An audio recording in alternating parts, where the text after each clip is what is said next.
car, SUV, or truck, guess what? You're in luck. Frontier Motors is down the street. Got the best deals that can't be beat. Don't overpay, come in today. Doing business the old-fashioned way. Frontier, we've got the right price. Frontier, we'll treat you mighty nice. Frontier Motors, low overhead country. Hello and welcome to the Frontier Motor Show. My name is Ivan Struckel, owner of Frontier Motors. And for the next 30 minutes, we're going to be talking about cars and what's going on in the car industry and a little bit what's going on in the Pensacola area when you are in the market for a car, which by the way, might not be right now, but you never know when you're going to be in the market for the car. We have a lot of customers that come in. The first thing they say is, I didn't think I'd be in the market for a car. But things change.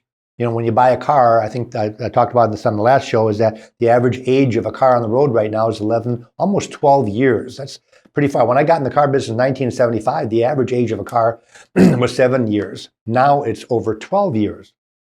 Why is that? Well, number one, cars last longer. The metals are better. They don't rust out as fast. There's a lot of better things, and there's a lot more safety features. The cars don't get totaled as fast because of the safety features. So there's a lot of reasons.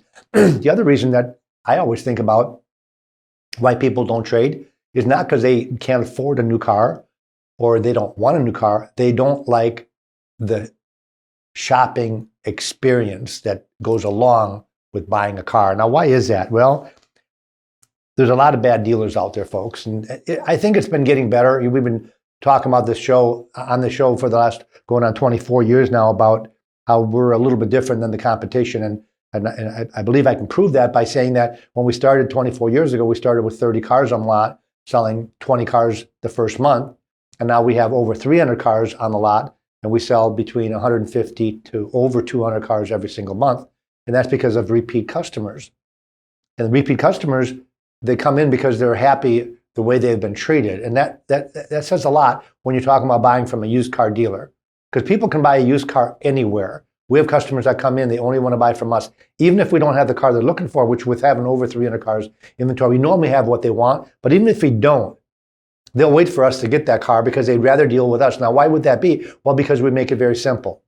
We don't ask stupid questions like, how much do you want for your car? Or, what do you want your payments to be? You know, what we do is we feel that it's our job that when you find a car that you like, to give you the best price possible right off the bat.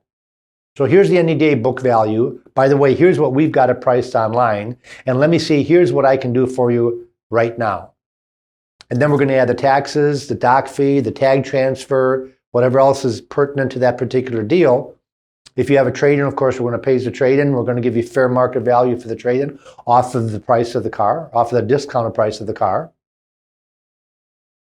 And we're going to make it really easy for you to shop around if you want to, because a lot of people are apprehensive. They don't, is this a good deal or bad deal? Well, how do you know if it's a good deal or bad deal? You don't take the person's word for it. You shop around if you haven't done so already. I do have an article from Consumer Reports that says 63% of the vehicle, 63% of the customers out there have already shopped around online before they come to the dealership. And by the way, only 43% shop more than one place. That means you got almost 60% of the customers that walk in buy at the dealership they walk in if they like the dealer and they feel they're being treated fairly and they like the person they're buying from. That's one of the things that we do at Frontier Motors. We make it so easy. We give you such a good price on such a good product that we're not worried about you having to walk out and shop around. A lot of people, a lot of dealers, that's where that whole dealer thing came from. What did I say before? As far as people don't like the way they're treated when they go to the car dealership. Well, what they don't like is the old, well, what if I do this? Would you buy it right now? You've heard that before. Or they give you a price, and next thing you know, well, if that's not good enough, what if I drop the price $2,000? Well, if they drop the price $2,000, why didn't they give you that right off the bat if they're going to give you the best price? There can always be a little bit of flexibility. Even at Frontier Motors, there can be some flexibility, especially if you have a trade-in. Because books don't buy cars. The dealer buys the car. And that's an opinion, isn't it? What if a dealer has a bad opinion of your car? Could you possibly go somewhere else and get a better deal? Yes, possibly, if you have a trade-in. I had this happen a couple years ago, and I always use this as an example on this show that we're doing, is that I had a customer trading in a Lexus, and he was going to go to the Lexus dealer and buy a new Lexus. but they saw the show and they said they came to us and we gave them a free appraisal on their car. And they had a Lexus to trade. I believe it was an ES350 Lexus. That's their four-door sedan. I gave them a value. I forget what it was. Let's just say it was $20,000. They go to the Lexus dealership and their appraisal over there was $17,000. Now, why was that? Were they getting ripped off? I don't think so. That dealer had a pretty good reputation, but I think it's the opinion of the used car manager at that particular time that he didn't really need that particular ES350, and therefore that customer got a low appraisal, which means it wasn't a good deal for them. Now, they still ended up buying the new Lexus, but they used my appraisal. So it makes a little bit of a difference when you go to a dealer that deals in every make and model, like Frontier Motors. If you took your F350 dually to a BMW dealership to buy a convertible, they're not too pumped up on that F350 dually because they don't have too many customers on their BMW used car lot looking for a dually truck. So you get a lower appraisal because they take that vehicle and they call somebody else. They call a third party. And that third party has to make money on that vehicle. Therefore, you get a lower appraisal because that person has to buy it lower to be able to sell it and make a profit. And at Frontier Motors, we sell every make and model. We sell the dually, we sell the Lexus, we sell the BMW convertible. We've got sports cars. We've got most of our inventory is tied up into cars that are 1 year old to 2 years old under factory warranty that are the alternative to new. They're not new cars, they're an alternative. And that's what we call ourselves, the alternative to new. Now, because we have so many of those type of cars, we take a lot of nice trade-ins. So don't think because we are the alternative to new that we don't have a 10-year-old car on the lot with 100,000 miles on it that's in very good condition, that has a lot of life left, that might be $5,900. We also have those cars also. Try to keep something in stock for everybody. And when we talk about depreciation, I always talk about, instead of me talking about depreciation, I've got my buddy Dave Ramsey. I bring his testimonial with me to the show because he does a great testimonial for Frontier Motors, and he's the only one in Pensacola that he'll do a testimonial for, and that's Frontier Motors. Hey, Pensacola, Dave Ramsey here. Thinking of buying a brand new car? Well, that's a big mistake. Last year, the average new car was $36,000, and the first year depreciation was 27%. That equates to a whopping $9,200. Go to the dealer that specializes in low-mileage, 1-year-old cars and trucks, my friends at Frontier Motors. They're a used car dealer that I'm proud to recommend. Frontier will save you money over the price of a new car and make the usually dreaded car buying experience a whole lot more enjoyable. They've been serving the Pensacola community for 23 years, and they do much more than just sell cars. Replacement value, diminished value after an accident, Carfax reports, appraisals, help with paperwork for private transactions. They will do it all at no charge. Visit them online at frontiermotorsinc.com or stop by their lot on Beverly Parkway. When you're there, don't forget to tell them Dave sent you. Dave does a really good job in 60 seconds.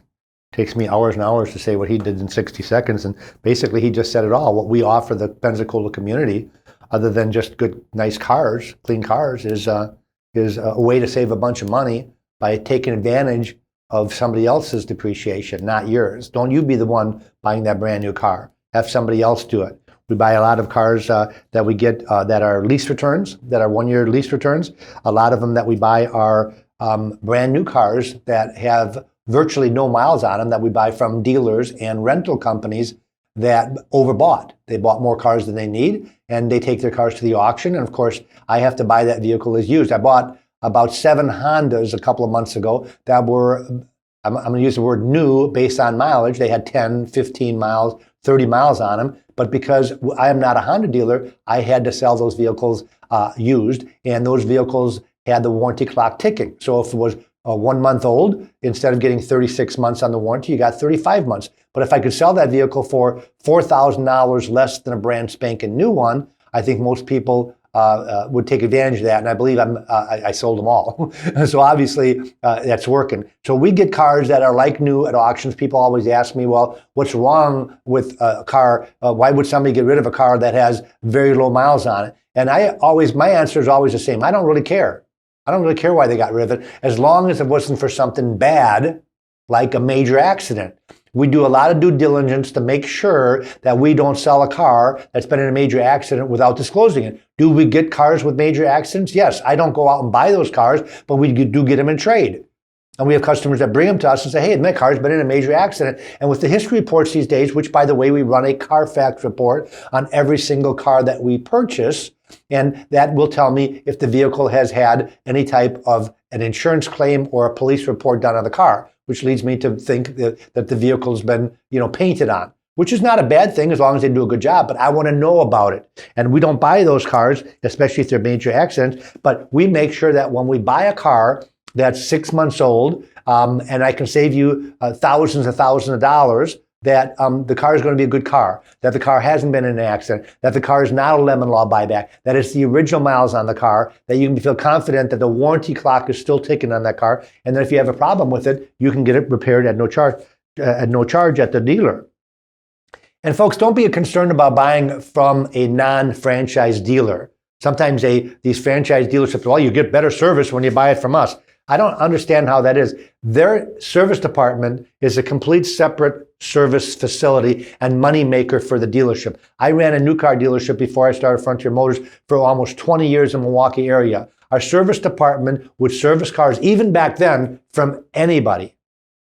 They don't care where you bought the car, because they were making $80 an hour. I think the service labor rate these days is anywhere between $120 and $160 per hour is what the factory pays a car dealership to work on cars that are under warranty. So they'd love for you to bring your car in. We bring our cars in. When something breaks, we go to all the dealerships in Pensacola, and all the service departments welcome us with open arms, because it's money in their pocket, not paid for by Frontier Motors, but paid for by the manufacturer, including recalls. They make money on recalls. If there's a recall on the car, we take it to the dealer, they fix it at no charge to us, and they make money on that. So they're happy to do the recalls. We try to get all the recalls done before we deliver the car. If there is a problem with a recall, we just make sure that you're aware of it. It is not illegal, by the way, for a used car dealer to sell a car that has a recall. It's only, I think morally, it's wrong for us to sell a car and not tell you about it.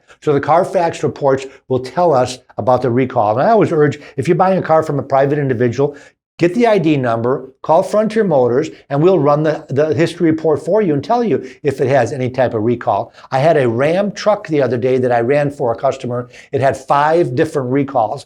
Every one of them was remedy available. It wasn't like, remember years ago where they had the airbag problem and they didn't have any airbag, so it wasn't available. You couldn't get it fixed. Well, this particular Ram truck had 5 recalls, and they had all the parts in stock to fix this car. The customer just never took it in. So when I took the vehicle in, I went and got it.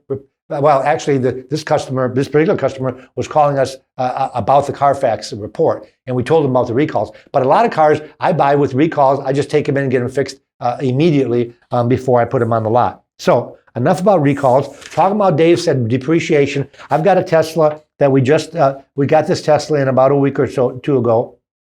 It's a $112,000 car. I believe it's got about 15,000 miles. I didn't bring my sheet with me, but it's got very low miles on, still under factory warranty, and it's $81,000. So we're talking about a difference of $30,000 in 15,000 miles. That's pretty major depreciation, isn't it? And by the way, you can't walk into a Tesla dealer. Well, there are no Tesla dealers. It's more like you buy them online or you buy them at the mall, but because there's no dealerships, so to speak. But there's no discount when you walk into, if it's $112,500, which this one was, that's what you pay on these particular cars. And then if you decide, like this gentleman decided to get rid of the car 18 months later and lost $30,000, pretty big mistake. Now we're making money. We sell the car for $81,500. We're still making money on that car, and you're saving $30,000. So isn't that a win-win situation for everybody? And that's how it should be. You want the dealer you're buying for to stay in business. You want them to make a profit. You just don't want to get ripped off, and you want to save a bunch of money.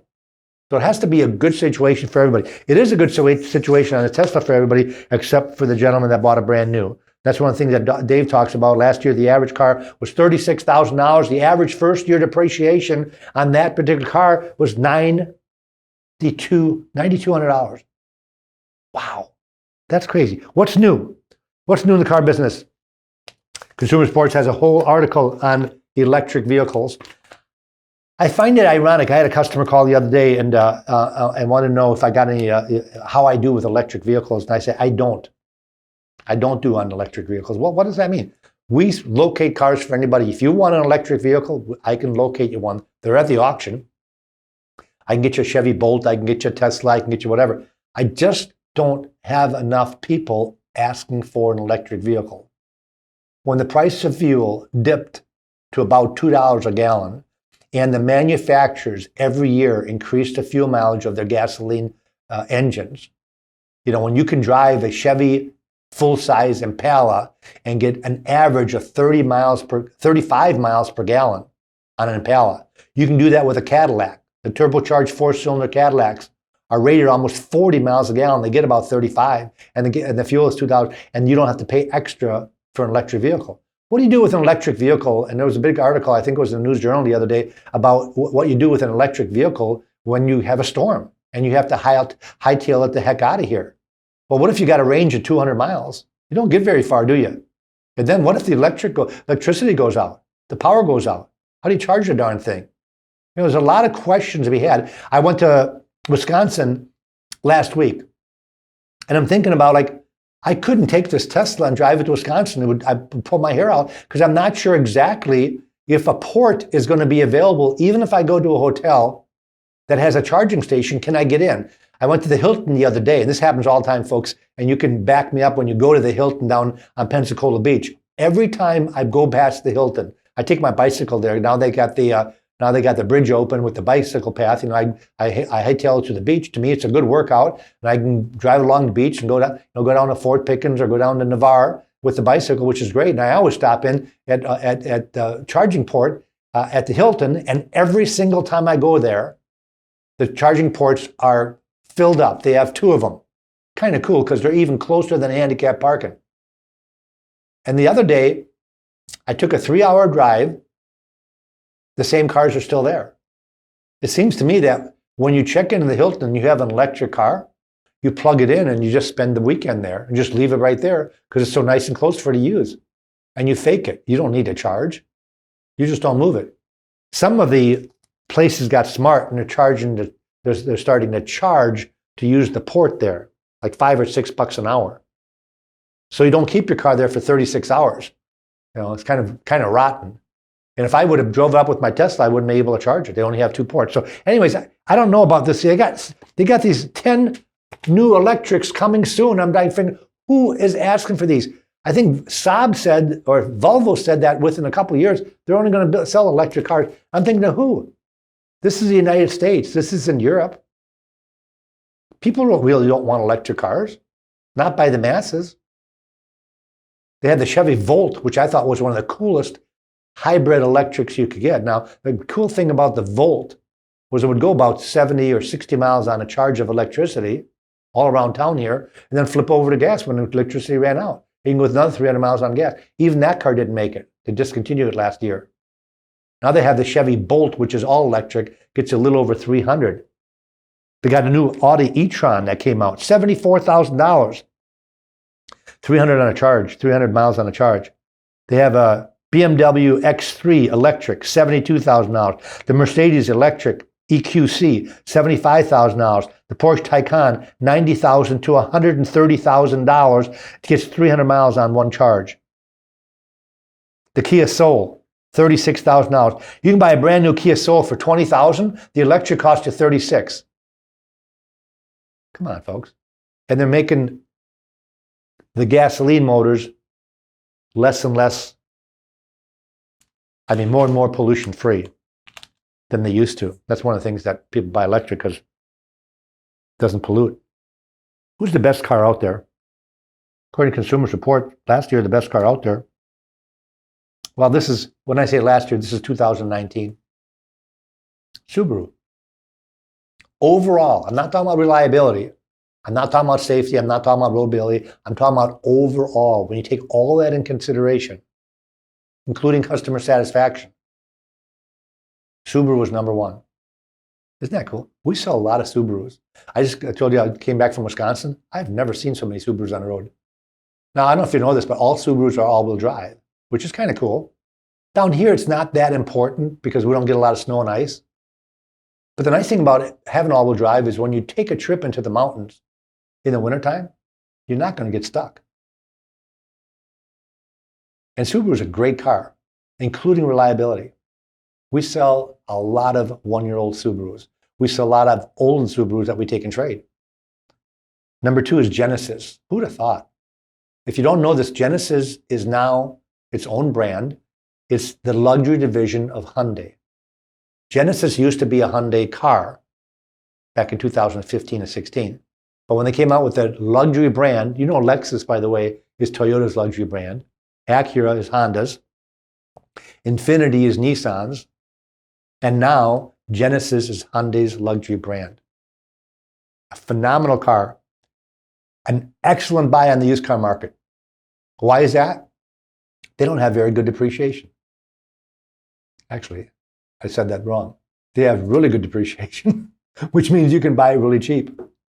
You can buy them way cheaper than a Lexus. A Lexus holds their value a lot better than an unknown car, which is the Genesis. A lot of customers come in, I'd like to look at a Lexus. I show them the Lexus. And if they ask the one question, which they can ask because we're an independent dealer that sells every make and model, what other car would you consider? Now, this is for a Lexus customer.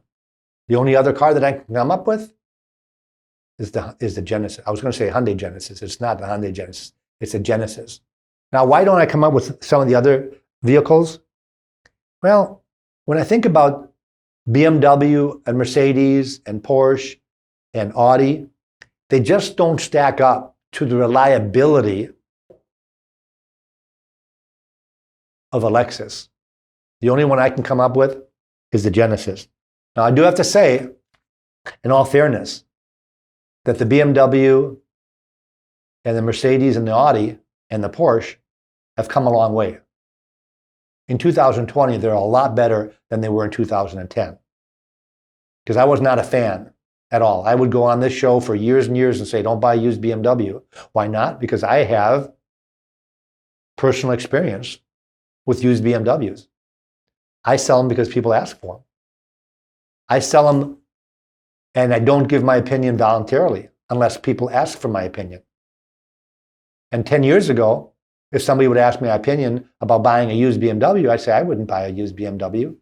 I wouldn't buy a used Mercedes. I'm from Germany. I was born in Germany. I should be all over BMW and Mercedes. And I'd like to be because I think they're engineered phenomenally. They're just not reliable. But now they're much better. They're still not as good as a Genesis and a Lexus. And Porsche's made the list now. Porsche's gone from being in the toilet 20 years ago to being one of the best reliable cars out there, which, by the way, leads me to number 3, Porsche. I don't sell a lot of Porsches. Number 1, there's not a local dealer. Number 2, there's still a lot of people that think Porsches are a problem, which means they want a local dealer for service work because they're going to have a problem with their Porsche. But according to Consumers Reports, not according to me, because I don't sell a lot of Porsche, is that they're a good car. All around, they're number 3, and they're also really good on reliability. And we do sell Porsches. We're an independent dealer. I just don't sell a lot of them. I don't get a lot of people coming in and asking for them. And I sell them when I get a really good deal at the auction or somebody trades one in. Audi made it to number 4. Pretty cool. I love it. We have an Audi dealer, finally.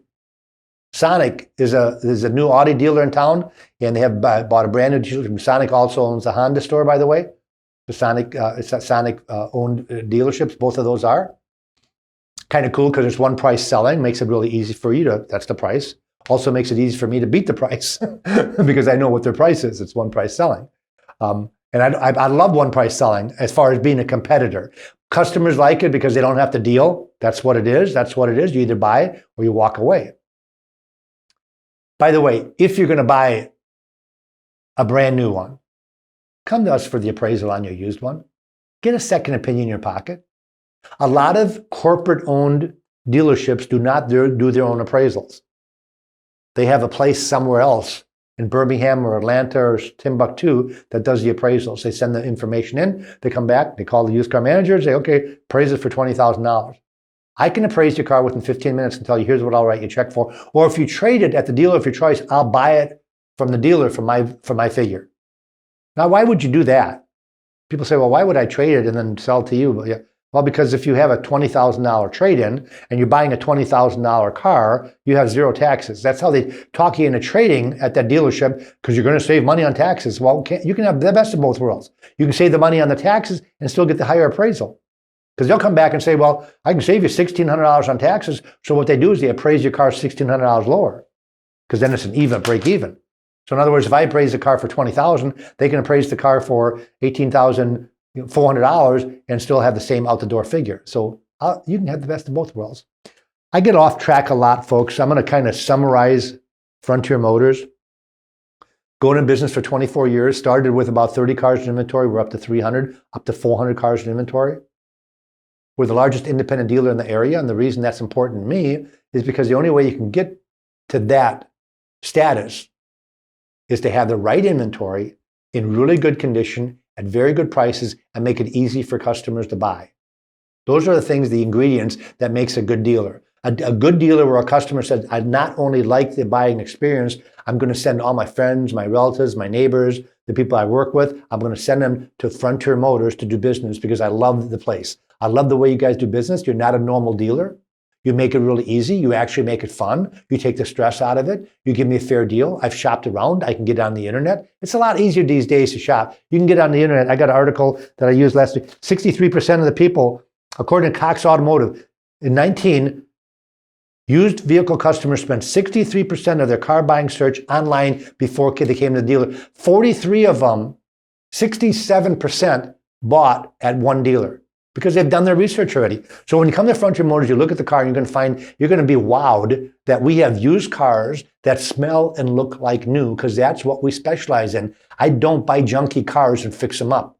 A lot of dealers do, because they want to have the cheapest one out there. I don't advertise I've got the cheapest cars. I advertise that I have the best deals. What does that mean? That I have a very fair price, maybe not the cheapest, a very fair price on the best product with the most equipment, with the lowest miles and the best color and the best smelling. You don't want a car that smells like smoke or dog, do you? I don't either. So we send our buyers to the auction. We don't buy them online. And if we buy them online, I can reject them, because now that the auctions are closed, you can't always get a buyer in there. I'm glad to say that the auctions are going to be opening up very shortly. 1 minute left, folks. FrontierMotorsInc.com. On Facebook right now, we're live on Facebook. We're also going to have this show on YouTube. If you know anybody in the market, tell them to go to YouTube, plug in Frontier Motors. You'll get an idea of what we can offer that customer for free. And also the fact that you can go on our website and see all those 300 and some cars with prices and pictures, and also this show. Again, that's Frontier Motors, going on business in 24 years at 230 Beverly Parkway. Thanks for watching. Thanks for listening. Have a great day. Auf Wiedersehen. Deals that can't be beat. Don't overpay. Come in today. Doing business the old-fashioned way. Frontier. We've got the right price. Frontier. We'll treat you mighty nice. Frontier Motors. Low overhead country.